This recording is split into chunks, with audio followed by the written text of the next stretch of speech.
अस्सलाम वालेकुम नाज़रीन, दादू इश्यूज़ में भलीकार आया रियाज़ वली चांडियो हिते के दादू मां ब्रेकिंग न्यूज़ ॾींदा पिया हलूं त ॾुआरियुनि सां मुलविस हुजण ते अॻूड़नि सीआई इंचार्ज ऐं एसएचओ खे दादूअ मां नेकाली ॾिनी वई आहे।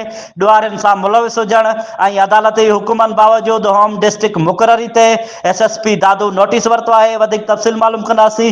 असां सां दादू इश्यूज़ जो रिपोर्टर दानिश खुश्क टेलीफोन लाइन ते मौजूदु आहे। जी दानिश, अपडेट कजो। जी बिल्कुल, ॾोहारियुनि सां मुलविस हुजण ते ॿिनि अॻूणनि सीआई इंचार्ज अशरफ शाहानी, इफ्तिखार जमाली ऐं हिकु एसएचओ सजाद जमाली खे दादू मां नेकाली ॾिनी वई आहे।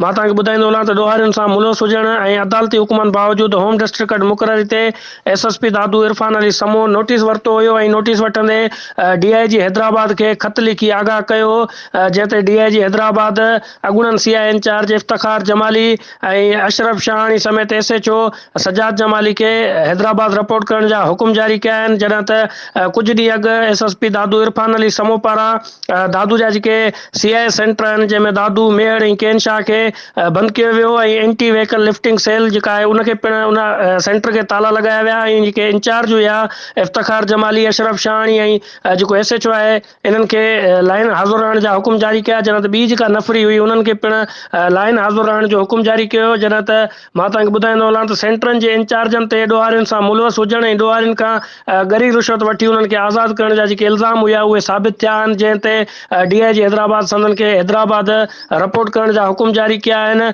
जॾहिं त हिन वक़्तु जेके CI incharge anti vehicle lifting centre आहिनि उन्हनि खे ताला लॻल आहिनि ऐं उहा जेका नफ़री आई उहा हिन वक़्तु लाइन हाज़ुर आहे। जी